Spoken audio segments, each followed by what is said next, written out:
Hey, it's Conor Svensson here, founder and CEO of Web3 Labs. In my last video, I spoke about the new Eth2 or second generation Ethereum network that's due to be launching at the beginning of next month. In this video, I'm going to be going a bit deeper into what you need to do to actually be a participant in this network when it launches. I'm going to talk through the process of actually taking Ether and then depositing it into the Eth2 deposit contract, which is a one-way transaction, so that you're actually able to run what is called validator software, which is a node on the new Ethereum 2 network, which will be contributing to that new network, much like miners contribute to the Eth1 network currently. I'm going to start with the basics, where we actually have some Ether in a Coinbase wallet, and then from there we're going to transfer that to a place that we can then use it to deposit for the Eth2 network. And then from there I'm going to go through the actual deposit process, which is following the steps that are outlined on the Eth2 Launchpad side. So to start with, the first thing we need to do is ensure that we actually have some Ether and that we can then put it in a wallet that can be used to deposit funds to the Eth2 deposit contract. So I'm going to start off just in my Coinbase account. This is a Coinbase Prime account, but it's very similar if you're in a regular Coinbase account or with any other crypto provider. The point is that you have some Ether somewhere and you need to get it into a wallet that can be then used to actually transact with what's called the Eth2 deposit contract. A very important consideration here is that you're not simply sending funds to the Eth2 deposit contract. You're actually executing a method on the deposit contract which deposits the Ether. It's a very, very, very crucial distinction here because, of course, if you just send funds to the deposit contract, they will get lost. You actually have to call a method on it, which is why you need to use specific software to actually deposit your Ether for the Eth2 contract. Okay, so we start off and we're here in my Coinbase account. And what I do here is I need to find what address I'm sending the funds to. I've installed the MetaMask wallet and I copy the address of this MetaMask wallet into my Coinbase account as a recipient. Then I put the amount which I want to send, which is in this case is just over 96 Ether. So here you need to deposit at least 32 Ether in order to be a validator. I'm depositing enough for 3 validators, but I'm also adding a bit of extra ETH there to ensure that I can cover the transaction fees. So to break it down here, we're depositing enough for what is called 3 validators on the Eth2 network, but we're depositing just over 32 ETH for each of these to cover the actual transaction costs of sending the funds into the deposit smart contract. So once you've done that, you need to wait a period of time for the actual funds to be transferred.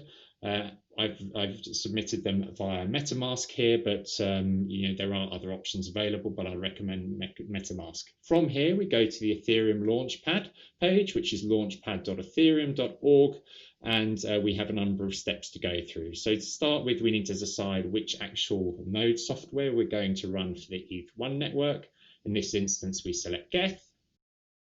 And then we also need to select an Eth2 client that we're going to be running as well. And in this instance, we select Lighthouse.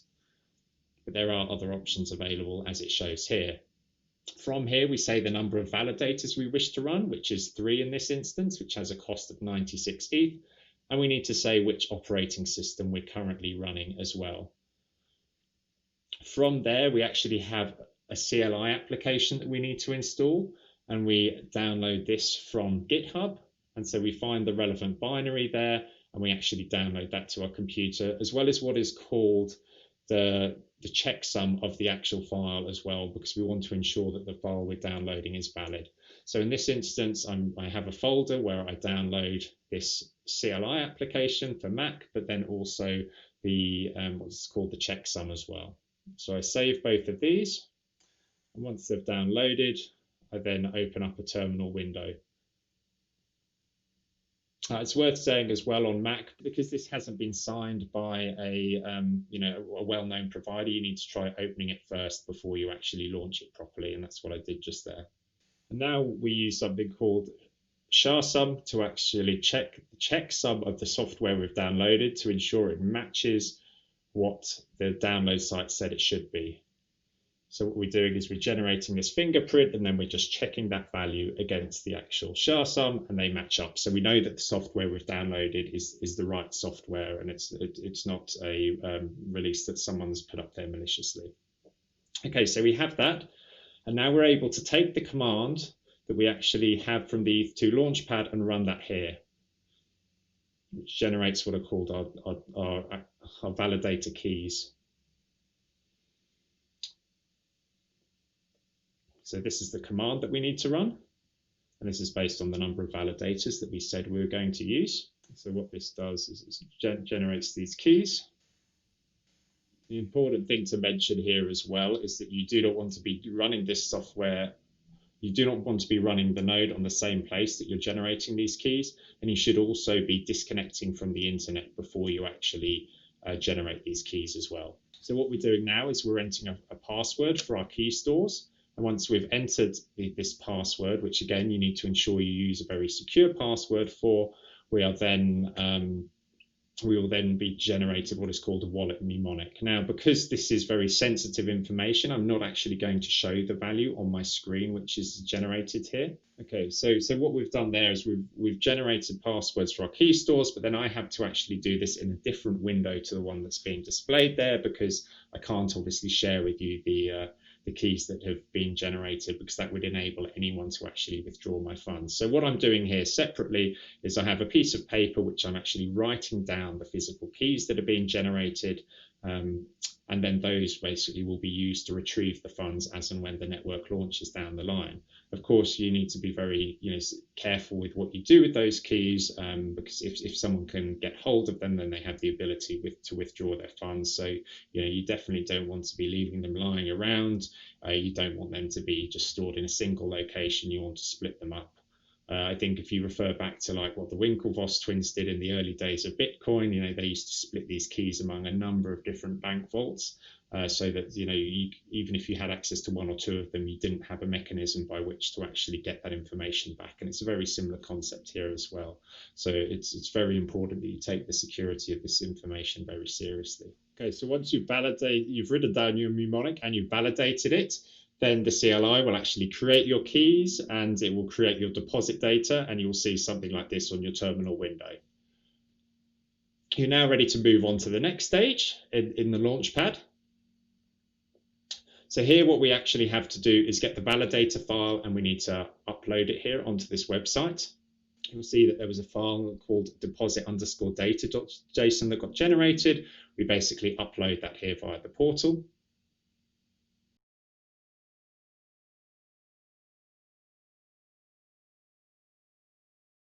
Then we continue once that's done. And then this is where we need to select a wallet. So there's a limited number of wallets that you can use. I'm using MetaMask here. I just need to switch accounts. So we connect our MetaMask account. And we can see here that this account has got the 96.03 ETH available to it. So we hit continue. And then basically we need to, confirm that we know what we're doing at this point. And then, of course, there is risk associated with this. And as well that, of course, once we deposit this, we won't get these funds back. And when you're ready to do this, basically, you can either initiate the transactions one by one or get the site to do it automatically for you. Now, the really important thing to do at this point is to make sure that the address that the transaction's being sent to is the one for the deposit contract. So what we're doing here is we're going to Etherscan, and we're having a look at this actual contract address to make sure, on Etherscan, it's there as the Eth2 deposit contract. However, what we also want to do is to verify against another source as well. Okay, so what we also do is we go to the ethereum.org website to check the deposit address there as well, and just make sure that it matches up. And we're checking the link that goes to Etherscan too to make sure that it's the same contract address on both of these, and that this matches the address that the transaction in our MetaMask wallet is as well. Again, like I said, it's really, really important that we get this right here. So we're now happy with the address, that matches up with what what we expected it to be, and then we confirm the transaction, and then we do the same thing basically for the other two transactions as well. So we have a total here of 96 ETH being transferred.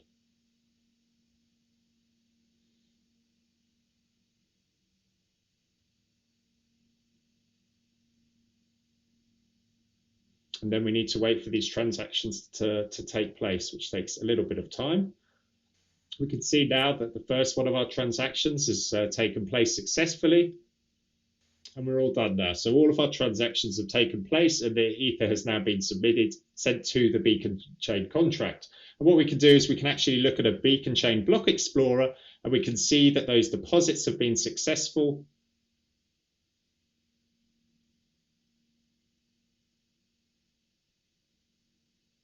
And they're showing as pending index. And this can take another 8 hours for them to show up fully in the Explorer there.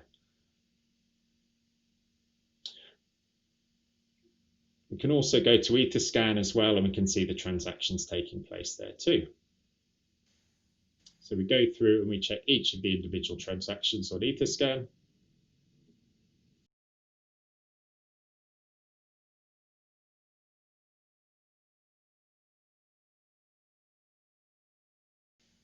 And we're now done, and we've now completed our initial transfer into the Eth2 network.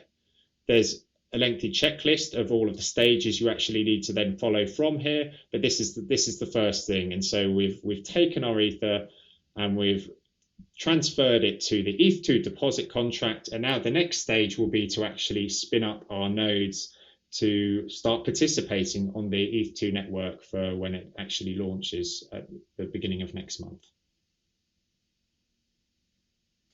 So I hope you found this video useful. We've taken you through the entire process of actually transferring your Ether to the MetaMask wallet provider so that you can then stake that Ether in the Eth2 deposit contract following the instructions on the Eth2 Launchpad. I'd love to hear if you found this useful or if you have any comments on the process. Look forward to hearing from you soon.